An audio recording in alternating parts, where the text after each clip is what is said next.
Bonjour mes champions. Aujourd'hui, dans la séance d'expression orale, on va travailler un nouveau dialogue. Il s'agit de deux personnes qui parlent dans un français familier très courant.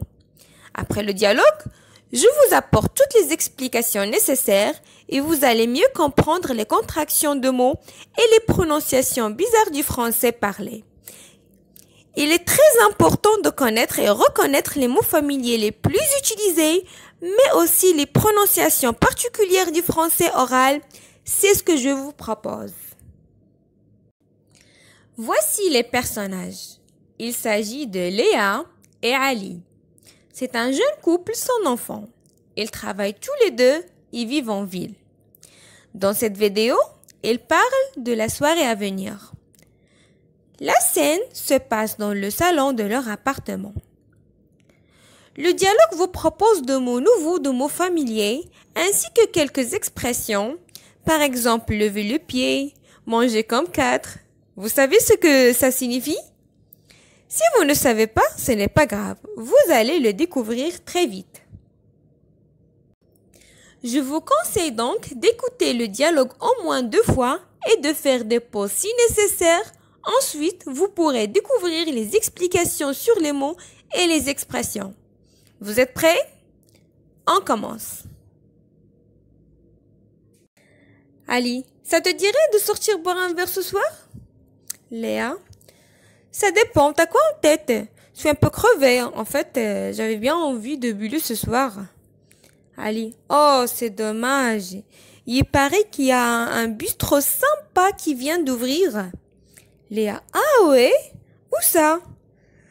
Ali, dans le quartier de la gare. Léa, oh non, ça criant là-bas, on peut jamais se garer. On tourne pendant des plans pour choper une place, c'est chiant. Ali, ok alors, j'ai autre plan à te proposer. Léa, tu fais une drôle de tête, qu'est-ce que tu mijotes? Ali, un pote m'a parlé d'un cuistot qui assure. Il fait des plats démons, à ce qui paraît. Léa, sérieux? Tu veux aller au resto ce soir? On n'a pas dit qu'on levait les pieds sur les restos? Ali, oui je sais, mais j'ai la dalle en fait. J'ai pas eu le temps de bouffer ce midi et le frigo est vide. Léa, ok, mais moi, je vais juste grignoter un petit truc. J'ai pas faim, j'ai mangé comme 4 aujourd'hui. Ali, ça marche. Léa, et au fait, si on proposait après Rezoué, ça leur dirait peut-être de venir avec nous. Ali, bon plan. Envoie-leur un texto. Ali, et dis-leur qu'on passe les prendre, qui se manient. On se déboule dans 10 minutes. Je suis affamée. 2 minutes plus tard, Léa, ok, c'est bon, ils sont emballés. Ils ont envie de changer les idées ce soir. Je crois que Pierre galère à fond au boulot. Ali, tu m'étonnes. Son boss est cinglé. Il vire tout le monde. Léa, s'il te plaît, vous picolez pas ce soir? Tu peux faire la grasse matinée demain, je te rappelle. Ali, t'inquiète. Léa, ouais, je vous connais tous les deux. Quand vous vous lâchez. Voilà, le dialogue est terminé. Alors, comment ça s'est passé? Vous avez bien compris? Alors, comme je vous l'ai dit, n'hésitez pas à l'écouter 2 fois avant d'écouter ensuite les explications. Tous les efforts que vous faites pour écouter et réécouter quelque chose en français est vraiment très utile. C'est pas du temps perdu, au contraire, vos oreilles vont s'habituer, vont de mieux en mieux percevoir les mots. Donc, c'est utile de l'écouter 2 fois et même 3 fois si vous êtes courageux, avant d'écouter ensuite les explications. D'accord, mais bon, vous êtes prêts maintenant? Allons-y. On commence par Ali qui dit, Ali, dis, ça te dirait de sortir boire un verre ce soir? Dis, donc en fait on utilise très souvent au début de phrase, ça serait comme dis-moi ou dis donc. Donc on commence beaucoup les phrases comme ça. C'est des tout petits mots pour lancer la conversation avec quelqu'un. Ça te dirait? En fait, ça te dit, ça te dirait, Donc, en fait, est une manière de faire une proposition.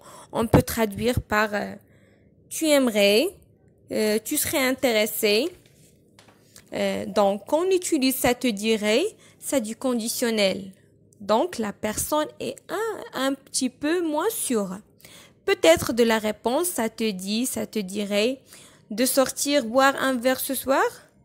Donc, boire un verre est en fait boire un coup, prendre une boisson, aller boire quelque chose dans un milieu public, un café, un resto, ou on dit aller boire un verre chez quelqu'un. On commence par Ali qui dit. Ali, dis, ça te dirait de sortir boire un verre ce soir? Dis donc, en fait, on utilise très souvent au début de phrases. Ça serait comme dis-moi ou dis donc. Donc, on commence beaucoup les phrases comme ça. C'est de tout petits mots pour lancer la conversation avec quelqu'un. Ça te dirait. Ça te dirait en fait, ça te dit, ça te dirait. Donc en fait, c'est une manière de faire une proposition. On peut traduire par tu aimerais, tu serais intéressé. Donc on utilise ça te dirait, ça du conditionnel. Donc les personnes est un petit peu moins sûres. Donc peut-être de la réponse. Ça te dit, ça te dirait de sortir boire un verre ce soir. Donc, boire un verre, c'est en fait boire un coup, prendre une boisson, aller boire quelque chose dans un milieu public, ou on dit aller boire un verre chez quelqu'un. Léa répond, ça dépend. T'as quoi en tête? T'as quoi en tête, c'est-à-dire, tu as quoi dans la tête? Tu penses à quoi? À quoi tu penses? Je suis un peu crevée. Crevé, ça veut dire épuisé. Donc, si on dit je suis un peu crevé, donc là, on est plutôt dans l'idée d'être fatigué seulement. Donc, vous avez vu que dans j'ai écrit je suis, la version en noir, ça ne s'écrit pas comme ça. Vous allez voir tout au long du dialogue de nombreuses contractions qui sont en fait transcription de l'oral de ce que vous avez entendu, qui est au plus proche de ce que vous avez entendu, mais ce n'est pas correct pour l'écrire. La forme correcte, je suis. D'accord? En fait, j'avais bien envie de buller ce soir.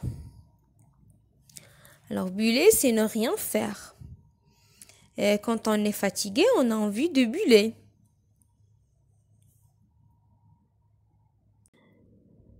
Ali? Oh, c'est dommage. Il paraît qu'il y a un bistrot sympa qui vient d'ouvrir. Donc, il y a pareil. Là encore, c'est pas vraiment un Y. Qu'on devrait écrire ici, c'est il paraît. Il paraît qui veut dire en fait on m'a dit. Quelqu'un m'a dit que. Il y a un bistrot sympa, donc il y a pareil, ça ne s'écrit pas comme ça. Il y a, mais c'est il y a. Mais en fait, souvent de prononce, on dit il y a. Il y a un bistrot sympa qui vient d'ouvrir, donc il y a un café sympathique. Donc, un bistrot est un café. Et en fait, sympa veut dire sympathique. On n'utilise pas seulement pour quelque chose ou quelqu'un de sympathique. Sympathique, on parle souvent d'une personne qui est sympathique. Et dans le cas d'un lieu, si on indique un lieu qu'il est sympa, c'est-à-dire c'est un lieu agréable, c'est quelque chose qu'on aime bien. D'accord, qui vient d'ouvrir. Léa. Ah ouais, où ça? Ah oui. Donc là, très souvent, la prononciation de oui, vous entendez oui au langage familier seulement. Où ça? Alors le ça en fait est assez souvent placé dans le langage familier après un petit pronom interrogatif. Où ça? Qui ça? Pourquoi ça? En fait, qui veut dire simplement dire c'est où? Où ça? C'est où? c'est vraiment du langage oral. Où ça? C'est où? Donc, en fait, c'est pour demander une précision sur quelque chose. Alors, Ali dans le quartier de la gare. Oh non, ça craint là-bas. On peut jamais se garer. Donc, ça craint peut avoir plusieurs significations. Ici, ça veut dire c'est nul ou ça pose problème, disons. Ça craint peut aussi renvoyer avec des diaphragmes de sécurité. Ou ce quartier, ça craint.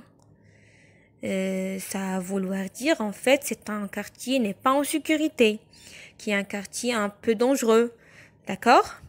Ça craint, on peut dire ça, par exemple, on va dire, ouh là là, c'est pas une bonne idée, il y a des risques. Tu veux faire ça? Ça craint. C'est-à-dire, c'est dangereux. Ou là, ça craint, dans le sens, c'est pas une bonne idée, c'est pas bien, etc. On peut jamais se garer. Donc là, encore une fois, j'écris tel qu'on a prononcé, mais il faut bien penser dans la forme écrite le nœud de la négation. On ne peut jamais. D'accord? On oublie beaucoup à l'oral. On tourne pendant des heures pour choper une place. Donc, tourner, quand on est en voiture, c'est l'idée en fait qu'on cherche une place. On cherche un stationnement qu'on ne le trouve pas. Donc, on va frôler les rues, etc. à chercher. Pendant des plombes, ça veut dire pendant des heures. Une plombe, c'est 1 heure. Je t'ai attendu pendant des plombes. Qu'est-ce que tu as fait? Alors, il y a l'idée comme c'est long. C'est des heures qui sont longues. Choper une place. Alors, choper une place, le mot choper veut dire en fait attraper. On l'utilise par exemple pour choper le ballon, attraper le ballon. On l'utilise aussi dans le sens se choper. Une maladie, j'ai chopé la grippe. Ça veut dire j'ai attrapé la grippe. On utilise dans ce cas-là choper une place qui veut dire en fait trouver une place. Donc là, la personne cherche et une place apparaît vite. Il faut vite garer, donc on va utiliser choper avec l'idée se dépêcher pour stationner. Choper une place. C'est chiant. C'est utilisé dans le langage familier en fait, c'est pénible. On dit aussi d'une personne qui a les chiantes, donc chiant masculin, chiante féminin. C'est quelqu'un qui est pénible, mais aussi ennuyeux. Ok, alors, j'ai un autre plan à te proposer. Ok, évidemment, on utilise beaucoup. J'ai un autre plan à te proposer, dans ce cas-là, une proposition à te faire. Mais de manière générale, le mot plan dans le langage familier signifie une idée. Avoir une idée, avoir un projet. Avoir un projet que l'on veut faire. J'ai un plan pour la soirée, ça veut dire j'ai une idée, j'ai un projet. Léa, tu fais une drôle de tête. En fait, avoir l'air bizarre, le visage exprime quelque chose d'étrange. Peut-être qu'il n'est pas content, il est triste, il est malade, il fait une drôle de tête. Qu'est-ce que tu mijotes? Dans cette phrase, qu'est-ce que tu prépares? Donc, le verbe mijoter au sens littéral, courant signifie en fait, quand vous cuisinez et que votre repas va cuire très longtemps, à feu doux, dans le langage familier, qu'on dit mijote quelque chose. Alors, mijote quelque chose, ça veut dire qu'on prépare quelque chose. Un pote m'a parlé d'un cuistot qui est sûr. Donc, un pote, c'est un copain, un ami très proche. Un cuistot, c'est un cuisinier. Et assurer, c'est être trop bon de ce que l'on fait. Donc, cuistot qui assure, c'est un cuisinier qui est très bon en cuisine. Il fait des plats démons, à ce qui paraît. Donc, des plats démons, ça veut dire c'est très très bien. C'est excellent. À ce qui paraît, c'est à la forme familiale pour dire paraît-il, comme il paraît qu'il fait des plats excellents. À ce qui paraît, c'est vraiment du langage oral familier. Léa, sérieux, tu veux aller au resto ce soir? Donc, sérieux, l'exclamation ou l'interrogation, en fait, c'est sérieusement, vraiment. On demande à une personne s'il parle sérieusement. Sérieusement, tu veux aller au resto ce soir? Donc, resto, c'est restaurant. On n'a pas dit qu'on levait le pied sur les restos? Donc, lever le pied, c'est ralentir, c'est diminuer l'activité.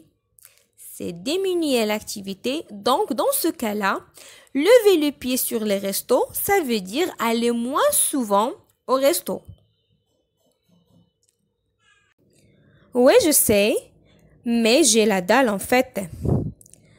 Donc, oui, je sais, mais j'ai faim. En fait, avoir la dalle, c'est avoir faim. J'ai pas eu le temps de bouffer ce midi, le frigo est vide. Donc, je n'ai pas eu le temps. Donc là, ici, il y a une contraction qui sont uniquement à l'oral. Je n'ai pas eu le temps. Alors, je n'ai pas eu le temps de bouffer ce midi. En fait, c'est manger.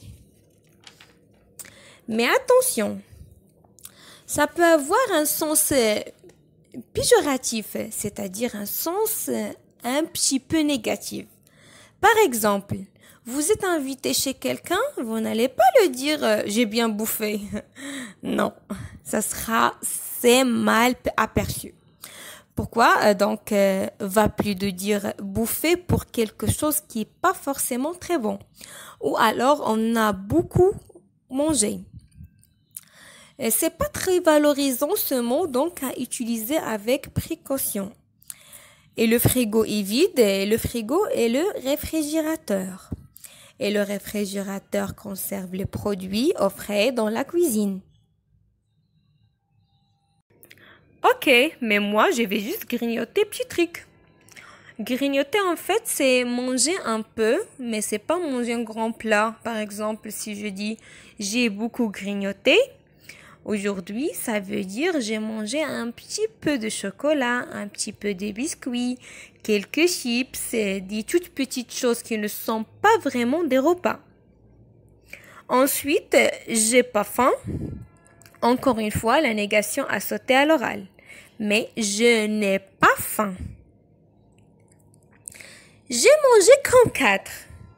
J'ai mangé comme 4, ça veut dire manger comme 4 personnes. Comme si j'étais 4 personnes. Donc, j'ai beaucoup mangé. Et ça marche, c'est d'accord. Et en fait, si on proposait à Pierre et Zoé, donc là, c'est une proposition. Si on proposait, si plus imparfait. C'est toujours une proposition, donc si on allait au cinéma, c'est une proposition. Ça leur dirait peut-être de venir avec nous? Donc ça, on dirait comme dans la première partie, ça te dit, ça leur dirait, ça veut dire ça les intéresserait peut-être. Donc là, c'est la même forme, ça te dit, ça vous dirait, ça leur dirait, dont on parle de personnes. Donc là, c'est une demande qui serait intéressée, qui serait intéressée. Bon plan, bonne idée. Envoie-leur un texto. Donc, un texto, c'est un message texte SMS. Et dis-leur qu'on passe les prendre. Passer prendre quelqu'un, ça veut dire aller chercher cette personne chez elle. Aller chercher à son domicile. Qui se manie? Se manie, c'est se dépêcher au langage familier. Il faut que je me manie, je suis en retard. On déboule dans 10 minutes. Je suis en retard. On déboule dans 10 minutes. Je suis affamée. Donc, débouler, qui a aussi comme synonyme familier, débarquer, ça veut dire arriver quelque part.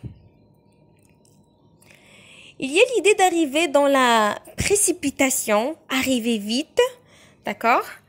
Et je suis affamée, je suis très faim. 2 minutes plus tard, Léa, ok c'est bon, ils sont emballés. Ok c'est bon.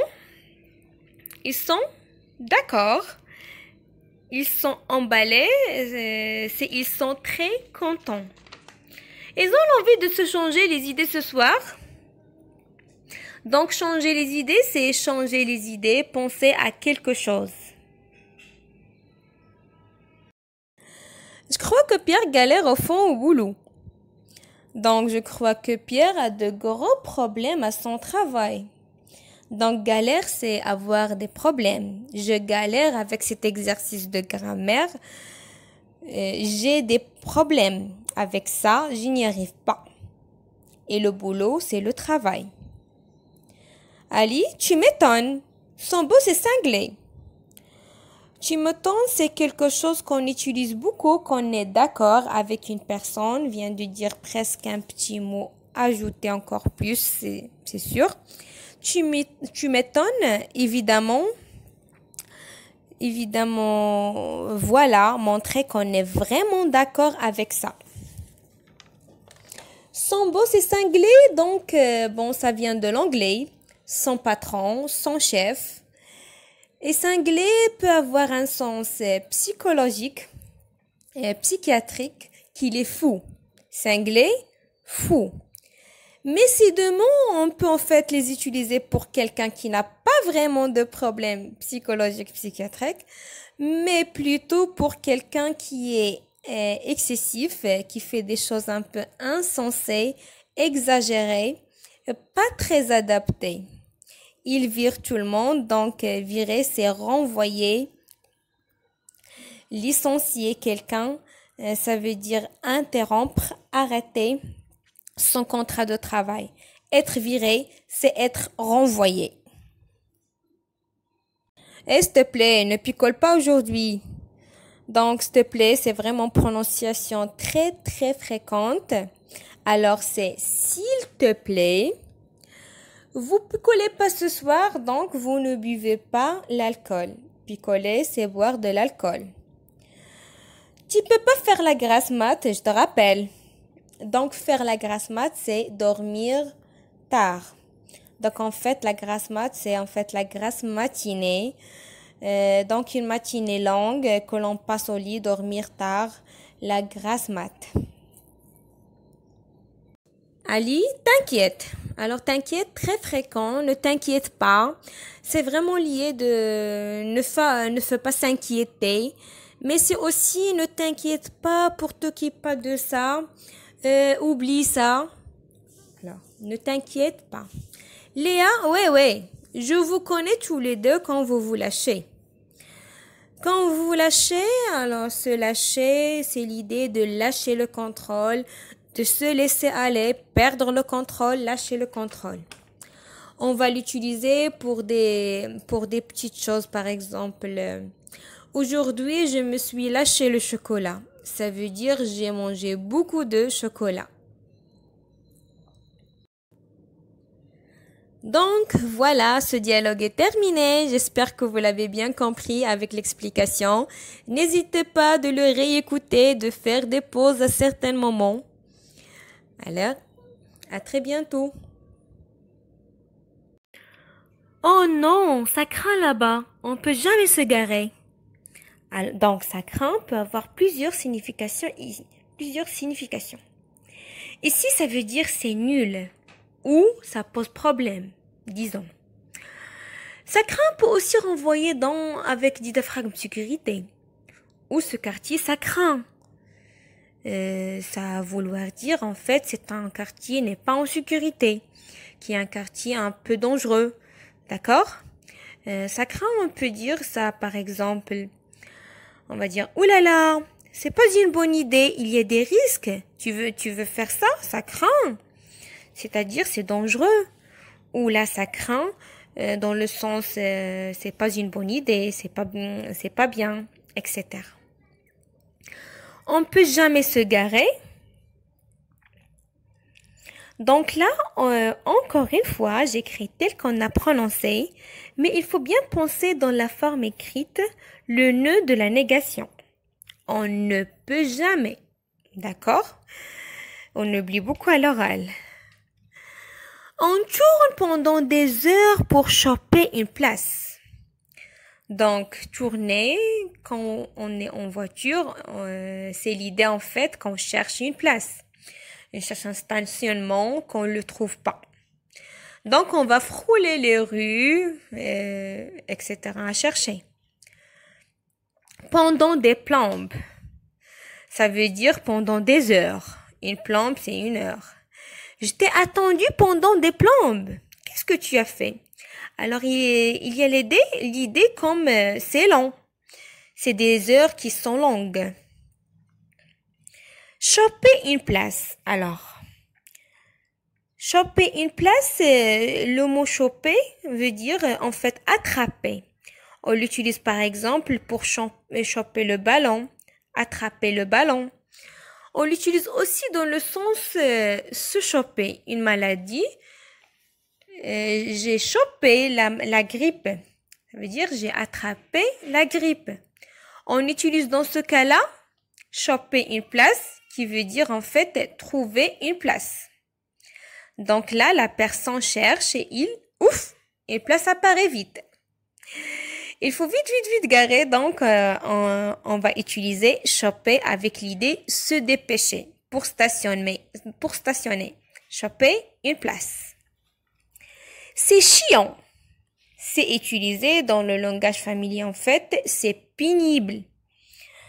On dit aussi d'une personne qui a les chiantes, donc chiant masculin, chiante féminin. C'est quelqu'un qui est pénible, mais aussi ennuyeux. Ok, alors, j'ai un autre plan à te proposer. Ok, évidemment, on utilise beaucoup. J'ai un autre plan à te proposer, dans ce cas-là, une proposition à te faire. Mais de manière générale, le mot plan dans le langage familier signifie une idée. Avoir une idée, avoir un projet. Avoir un projet que l'on veut faire. J'ai un plan pour la soirée, ça veut dire j'ai une idée, j'ai un projet. Léa, tu fais une drôle de tête. En fait, avoir l'air bizarre, le visage exprime quelque chose d'étrange. Peut-être qu'il n'est pas content, il est triste, il est malade, il fait une drôle de tête. Qu'est-ce que tu mijotes? Dans cette phrase, qu'est-ce que tu prépares? Donc, le verbe mijoter au sens littéral, courant signifie en fait, quand vous cuisinez et que votre repas va cuire très longtemps, à feu doux, dans le langage familier, qu'on dit mijote quelque chose. Alors, mijote quelque chose, ça veut dire qu'on prépare quelque chose. Un pote m'a parlé d'un cuistot qui est sûr. Donc, un pote, c'est un copain, un ami très proche. Un cuistot, c'est un cuisinier. Et assurer, c'est être trop bon de ce que l'on fait. Donc, cuistot qui assure, c'est un cuisinier qui est très bon en cuisine. Il fait des plats démons, à ce qui paraît. Donc, des plats démons, ça veut dire c'est très bien. C'est excellent. À ce qui paraît, c'est à la forme familiale pour dire paraît-il, comme il paraît qu'il fait des plats excellents. À ce qui paraît, c'est vraiment du langage oral familier. Léa, sérieux, tu veux aller au resto ce soir? Donc, sérieux,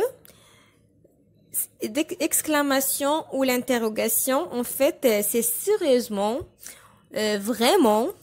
On demande à une personne s'il parle sérieusement. Sérieusement, tu veux aller au resto ce soir?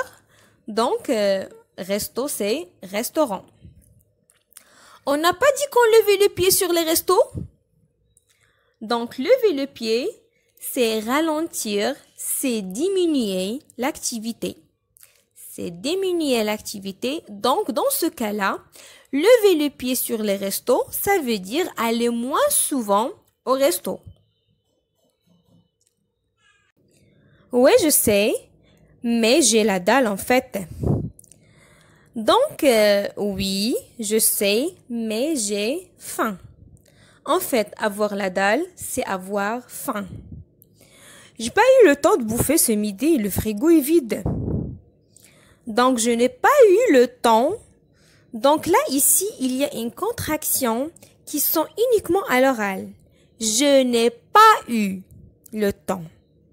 Alors, je n'ai pas eu le temps de bouffer ce midi. En fait, c'est manger. Mais attention, ça peut avoir un sens péjoratif, c'est-à-dire un sens un petit peu négatif. Par exemple, vous êtes invité chez quelqu'un, vous n'allez pas le dire j'ai bien bouffé. Non, c'est mal aperçu. Pourquoi donc va plus de dire bouffer pour quelque chose qui est pas forcément très bon, ou alors on a beaucoup mangé. C'est pas très valorisant ce mot, donc à utiliser avec précaution. Et le frigo est vide, et le frigo est le réfrigérateur. Et le réfrigérateur conserve les produits au frais dans la cuisine. Ok, mais moi je vais juste grignoter petit truc. Grignoter en fait c'est manger un peu, mais c'est pas manger un grand plat. Par exemple, si je dis j'ai beaucoup grignoté, aujourd'hui ça veut dire j'ai mangé un petit peu de chocolat, un petit peu de biscuits, quelques chips, des toutes petites choses qui ne sont pas vraiment des repas. Ensuite, j'ai pas faim. Encore une fois, la négation a sauté à l'oral. Mais je n'ai pas faim. J'ai mangé comme 4.